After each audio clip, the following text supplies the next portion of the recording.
जब हम परेशान होते हैं तो ऐसी भाषा बोलते हैं, तुम हमको छोड़ के कहाँ चले गए? तो लगता है कि छोड़ के कहीं चले गए, जबकि जो लोग मर जाते हैं वो भी हमारे आस-पास ही रहते हैं जब तक हम चाहते हैं तब तक। ये ज़रूर है कि आपको लव्ड वन्स को परसीव करने के लिए शांत होना पड़ेगा।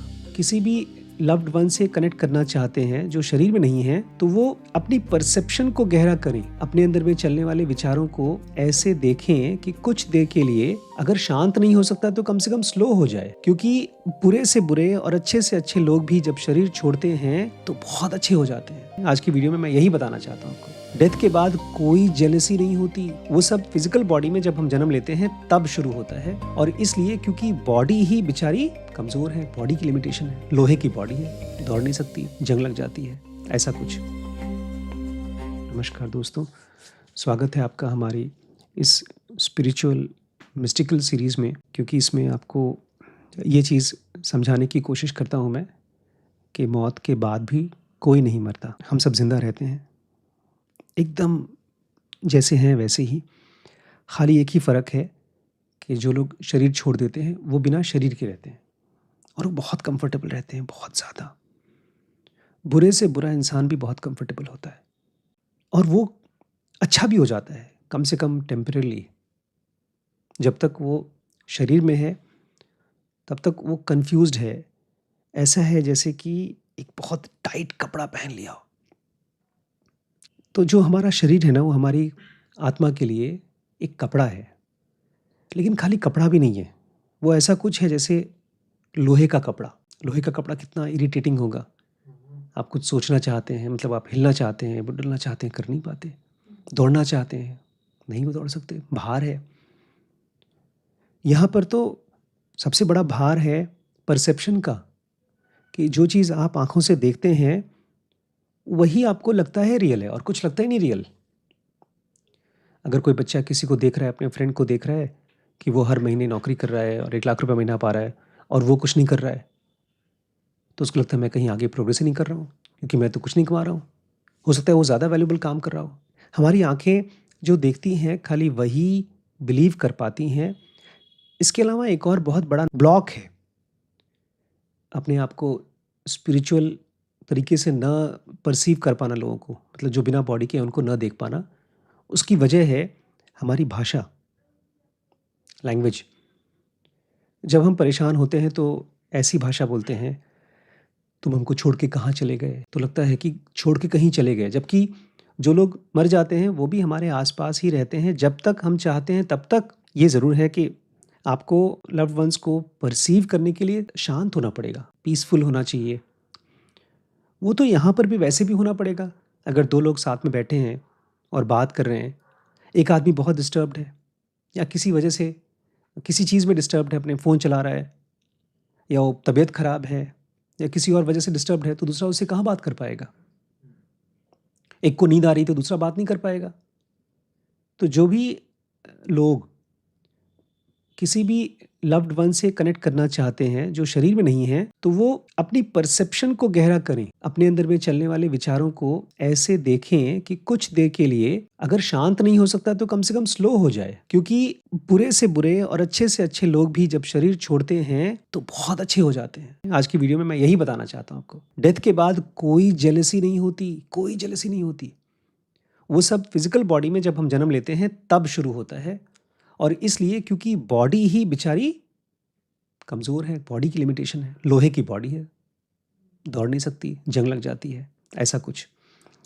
आज हम लोग पढ़ने वाले हैं केस 11 की। अगर आप दोस्तों पढ़ना चाहते हैं, इसको हम जिनोगा एडवांस कोर्स में कवर कर रहे हैं। इसका नाम है डेस्टिनी ऑफ सोल। इसमें डॉक्टर माइकल न्यूटन अपने क्लाइंट्स को हिप्नोटाइज़ करते हैं और 2 जन्मों के बीच में ले जाते हैं। इसका फर्स्ट चैप्टर है डेथ, ग्रीफ एंड कम्फर्ट, और अब हम इसमें केस 11 पढ़ रहे हैं, और इसमें भी हम लोग एक ख़ास चीज़ को समझ रहे हैं, एंजल्स और अदर हेवनली होस्ट्स। कल मैंने बहुत लंबा आपसे ज़िक्र किया था कि किस तरह से जो लोग शरीर छोड़कर चले जाते हैं, बहुत बार वो आपके सामने कांटेक्ट करने आते हैं, तो आपको लगता है कोई एंजल हैं, कोई गुरु हैं, ऐसा कुछ। उसके 2 वजह हैं। एक तो वो लोग फिज़िकल बॉडी के रूप में नहीं रहते, और दूसरा जो लोग बहुत रिलीजियस हैं, बहुत ज़्यादा रिलीजियस, उनको नॉन बॉडी लोग मतलब डिस्कार्नेट पीपल, जो लोग बिना बॉडी के होते हैं, वो ऐसे ही दिखाई देते हैं कि वो कोई हवाई भगवान टाइप के हैं। आज के केस में ऐसे ही कुछ हुआ। एक आदमी है बेचारा, उसकी डेथ हुई और उसकी वाइफ है बेटी, वो उसको कांटेक्ट करना चाहता है। और बेचारी बेटी को जब भी वो दिखे तो एक स्पिरिचुअल टीचर की तरह दिखाई दे, एंजल की तरह दिखाई दे। तो उसका परसेप्शन देखिए कैसा होता है ये आदमी का। कार क्रैश में इसकी डेथ हो गई। तो डॉक्टर माइकल पूछ रहे हैं, बताओ तुमने अपनी वाइफ के लिए क्या किया मरने के बाद, तुरंत क्रैश के बाद। देखिए जो प्यार करता है ना वो आपके साथ ही रहता है। तो ये आदमी बोलता है मैं 3 दिन तक अपनी वाइफ के आसपास ही रहा ताकि उसके अंदर की जो दुख का भारीपन है वो कम कर सकूं। जब हम सोते हैं ना तो हम बहुत से एक्सपेरिमेंट्स कर पाते हैं, लेकिन उसके लिए आपको दिन में अपने थॉट्स को कम करना पड़ेगा और अपने आप को कम बिजी करना पड़ेगा। मैं इसलिए बता रहा हूँ क्योंकि मरने के बाद ये सब चीज़ें काफ़ी आराम से हो जाती हैं। जब आप जीते जी करना चाहते हैं तो उसके लिए आपको एक प्रैक्टिस करना पड़ेगा। ये आदमी कहता है मैंने अपनी वाइफ के सर के आसपास अपने आप को पोजीशन कर लिया, अपनी आत्मा को, और उसकी एनर्जी फील्ड के साथ अपनी एनर्जी फील्ड को क्रॉस कर रहा हूँ इस तरह से कि मेरी वाइब्रेशन और उसकी वाइब्रेशन एक हो सके। और फिर अगर मैं ठीक हूँ तो वो भी ठीक हो जाएगी, ऐसी कोशिश कर रहा हूँ मैं। तो डॉक्टर माइकल बोलते हैं इसके अलावा तुमने कोई और टेक्निक भी लगाया था क्या? ये आदमी कहता है हाँ, मैंने उसके चेहरे के सामने अपना लाइकनेस प्रोजेक्ट किया कि मैं उसको दिख सकूं। मैंने कोशिश किया कि वो मुझे देख सके उसके चेहरे के सामने। तो माइकल बोलते हैं देख पाई वो आप तुमको इस तरह से? बोलते हैं वो मुझे नहीं देख पाई। शुरू शुरू में उसको लगा भगवान आ गए हैं, वो दुखी है। बहुत से लोगों को, मुझे भी भाई डॉक्टर सहर एक तरह से दिखाई दिए थे, भगवान शंकर दिखाई दिए। बहुत से लोगों को सपने में दिखता है, कुछ भी दिखता है भाई। और जो रिलीजियस लोग हैं उनको तो दिखते ही हैं भगवान लोग। तो बोलते शुरू शुरू में उसको लगा कि मैं नहीं, भगवान यीशु जीसस हैं। सेकंड डे बेचारी कंफ्यूज थी कि जीसस कल आए थे, आज कौन आए हैं। और तीसरे दिन तो बेचारी को लगता है कि ये कोई एंजल है, भगवान का कोई दूत है, मुझे हेल्प करने आया है। और ये सब इसलिए है क्योंकि मेरी वाइफ बहुत ही रिलीजियस है, भगवान में बहुत ज़्यादा विश्वास करती है। डॉक्टर माइकल पूछते हैं तुम्हें ख़राब नहीं लग रहा है कि तुम्हारी बीवी इतना ज़्यादा रिलीजियस है कि तुम उससे मिलने आए हो, कंसोल करने आए हो, तुमको पहचान नहीं पा रही है? ख़राब नहीं लग रहा तुम्हें? देखिए एक बहुत प्यारी कहानी आप लोगों ने शायद सुनी हो। दो औरतें लड़ाई करी थी कि बच्चा मेरा है, याद है?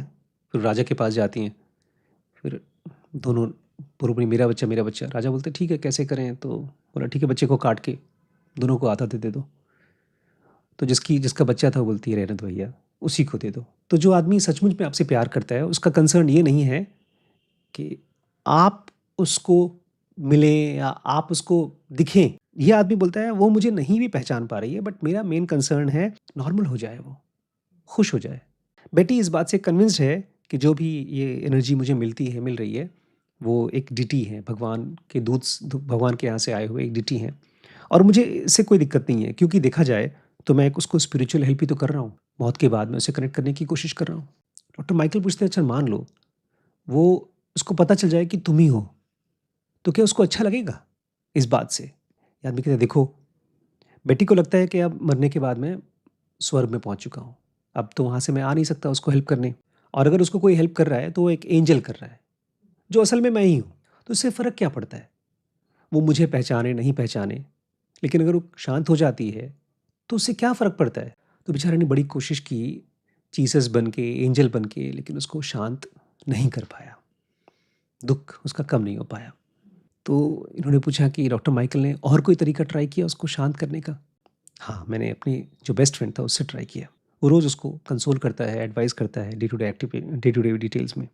और उसके बाद जब वो लोग साथ में बैठते हैं तो मैं उनको एक ऐसा एनर्जी देता हूँ जिसको बोलते हैं परमिसिव मैसेजेस।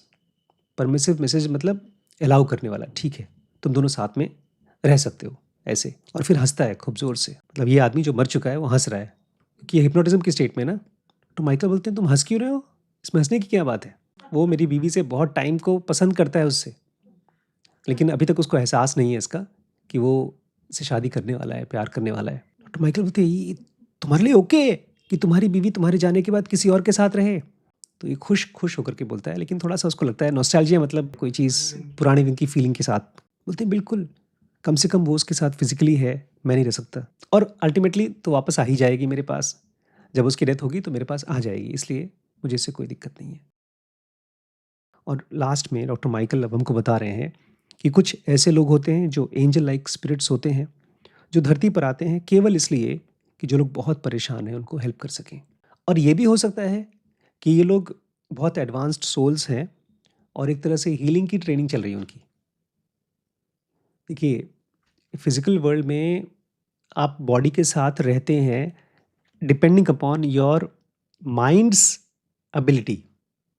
इसको ऐसे समझिए जैसे कि एक सर्जन है, वो अगर ओपन सर्जरी करता है, ओपन सर्जरी मतलब अपने पेट काटता है और गॉल ब्लैडर निकालता है, आर्टरीज टाई करता है, फिर अपना ऑपरेशन कर देता है। पेट नहीं कट सकता। छोटे छोटे होल करने होंगे, इतने छोटे छोटे होल, क्योंकि जितने छोटे होल होते हैं उतनी जल्दी पेट हील हो जाता है।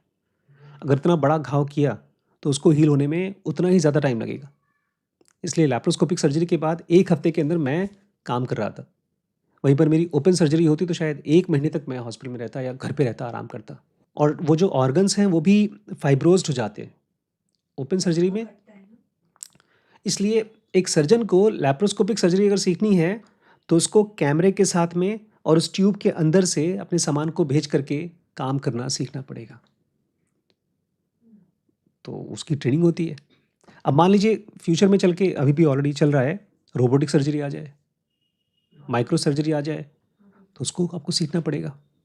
ऐसे ही ये जो बॉडीज़ हैं, हमारा फिजिकल बॉडी, उसके अंदर में अलग अलग टाइम पर हम लोग आते हैं, बॉडी लेते हैं, जीते हैं, उससे थोड़ा बहुत सीखते हैं। किसी ने कुछ अच्छी ज़िंदगी जी, किसी ने ख़राब ज़िंदगी जी, किसी को कुछ डिज़ायर्स इकट्ठी हुई, कुछ पाप किया, कुछ पुण्य किया, उसको पता ही नहीं है, दुनिया के बारे में कुछ नहीं पता। ऐसे करते करते वो बॉडी का और माइंड का एवोल्यूशन होता है। तो कई जन्मों के बाद एक आदमी लेवल 1 से लेवल 5-6 तक पहुंचता है। एक इस लेवल तक पहुंचता है कि उसको बॉडी चाहिए ही नहीं, उसको इस फिजिकल वर्ल्ड में आना ही नहीं है। चाहते काफ़ी लोग हैं कि हमको नहीं आना, बट हमारी हर जन्म में केवल डिज़ायर्स की इंटरचेंजिंग होती रहती है। जैसे आज ही मैं किसी से बात कर रहा था, तो बता रहा था कि देखिए, ऐसा नहीं कि मुकेश अंबानी लालची हैं और रतन टाटा कम लालची थे। उन दोनों में बहुत अंतर है, क्योंकि एक ने कई जन्मों में अच्छे से जी लिया, अब उसको गाड़ियों का शौक नहीं है, रतन टाटा को। अब गाड़ियाँ बना-बना के बेच रहे हैं वो लोग, वो अलग बात है। लेकिन मुकेश अंबानी के पास 600 कारें हैं, उसकी कार की मैनेजमेंट के लिए ढेर सारे एम्प्लॉइज़ लगे हुए हैं उनके घर पे। तो ये जो हमारी किसी सामान के साथ में लाइकिंग डिसलाइकिंग होती है, वो हमारा स्ट्रक्चर ऑफ माइंड है, हमारे स्ट्रक्चर ऑफ ब्रेन है, और वो कायम रहता है डेथ के बाद भी। उसी को बोलते हैं मॉलिक्यूलर बॉडी। जो प्योर फॉर्म है वो हम लोग को हमारे दिमाग में आता, डिज़ायर में भी नहीं आता, दिमाग में नहीं आता। आज हम लोग यहाँ बैठे हैं, खाली बैठे हैं, तो कितने लोगों को लगेगा कि भगवान कैसे होते होंगे यार? कितने लोगों को लगता है? हम दुकान में जाते हैं, जो दिखता है वही तो डिज़ायर करते हैं। इसलिए ये कह रहे हैं कि फाइनली ऐसे लोग भी होते हैं जो धरती पर आते हैं हील करने के लिए। उनकी ट्रेनिंग चल रही है एज़ हीलर्स। इनके एक क्लाइंट ने इनको कहा था, मेरा गाइड, मतलब जो एस्ट्रल प्लेन में गाइड थे, और मैं दोनों ने मिलकर के एक बच्चे को जो डूब रहा था उसको हेल्प किया। वो डूब रहा था, उसके पेरेंट्स हैं, उसको नदी में से निकाला, उसको बचाने की कोशिश कर रहे थे, लेकिन वो रिस्पॉन्ड नहीं कर रहा था, पानी अंदर चला गया है, वो कैसे जिए ना जिए। तो इस आदमी ने बोलता है कि मैंने अपना हाथ उसके सर पे रखा, मेरे गाइड ने मुझे हेल्प किया इस काम को करने में। उसके बाद हमने एक एनर्जी उसके हार्ट में फेंकी, जैसे सर्जन्स फेंकते हैं, खटखट ऐसे एनर्जी फेंकी, ताकि उसके बॉडी में गर्मी आ सके। और मैंने अपनी बॉडी को उसके ऊपर सुपर इम्पोज किया, जैसे कि लेटा, और उसकी एसेंस मेरी एसेंस एक हो गई। और फिर मैंने उसको हेल्प किया खांसी करने में। उस खांसी के प्रोसेस में उसके अंदर का पानी बाहर निकला, वो सांस ले पाया। उस ट्रिप में, एक ट्रिप में हमने धरती पर 24 जानें बचाई। ऐसे भी सोल्स होते हैं धरती पर। जब हम हैं तब, और जब जब धरती से चले जाते हैं तब, हमारा एक ही काम है, ज्ञान भूमि ज्ञान भूमि ज्ञान भूमि, सीखना सीखना और सीखना। अगर आप नहीं सीख पा रहे हैं, थक गए हैं, तो आराम कर लीजिए, भूख लगी है खाना खा लीजिए, किसी चीज़ को एंजॉय करने का मन है एंजॉय कर लीजिए बिना किसी और को नुकसान पहुंचाए। लेकिन अल्टीमेटली जब आप फ्रेश हो गए तो जाकर के सीखिए। इस प्रोसेस में भी हम लोग अपने आप को याद दिला रहे हैं कि हो सकता है कि आप डेथ के बाद किसी से कांटेक्ट कर रहे हैं, या कोई आपको कांटेक्ट कर रहा है, तो परेशान मत होइए। ज़्यादातर वो आपके ही अपने लोग होते हैं। जैसे ये आदमी था। और अगर आपके हस्बैंड की या वाइफ की डेथ हो गई है और आप उनको बहुत प्यार करते हैं और कोई आदमी अभी ज़िंदा है, वो आपसे बहुत प्यार कर रहा है, आपके साथ एक नई ज़िंदगी शुरू करना चाहता है, तो आपके लव्ड वंस कभी बुरा नहीं मानते। उनको अच्छा लगता है, यही तो बोल रहा है कि कोई दिक्कत नहीं है, तो वापस मेरे पास आ ही जाएगी। ये फिज़िकल वर्ल्ड में अभी हम लोग पढ़ रहे थे कि कम्युनिटी बहुत इम्पोर्टेंट है। ग्रुप में रहना, साथ में रहना, एक दूसरे के साथ में माइंड शेयर करना, थॉट शेयर करना, खाना शेयर करना, ज़रूरतें शेयर करना। अकेले ये फिज़िकल बॉडी नहीं सस्टेन कर सकती। ऐसे ही बना ही है, जानवर भी ऐसे ही हैं, इंसान भी ऐसे ही है। कल पढ़ेंगे emotional recovery of souls and survivors, फिर केस 12, 13, फिर ख़त्म हो जाएगा चैप्टर। फिर चालू होगा अर्थली स्पिरिट्स। 2-3 वीडियोज़ और बनेंगे, फिर थर्ड चैप्टर चालू होगा। बाय द वे ये सेकंड चैप्टर है। फर्स्ट चैप्टर पता है कौन सा था? The spirit world, right. दोस्तों, सीरीज़ जो आपने अभी भी देखा ये dkbrains.com पे अवेलेबल है और अब हमने कुछ नया किया है इस प्लेटफॉर्म पे।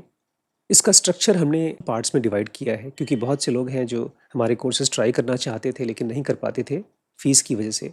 तो हमने एक ऑप्शन चालू किया है जो फ्री है।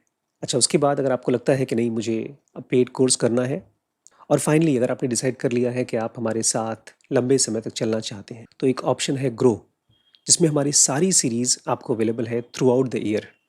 लेकिन उसके साथ साथ इसको एक अपॉर्चुनिटी भी बना सकते हैं अपनी अर्निंग का। बहुत ज़्यादा तो नहीं लेकिन फिर भी कुछ न कुछ आपको अर्निंग होगी जब आप इस सीरीज़ को देखते हैं और किसी और को रेफ़र करते हैं। ट्राई आउट करिएगा, मुझे कमेंट के ज़रिए बताइएगा। आपके सजेशंस हमारे लिए बहुत इंपॉर्टेंट हैं। मैं वेट करूँगा आपके कमेंट्स का। ठीक है।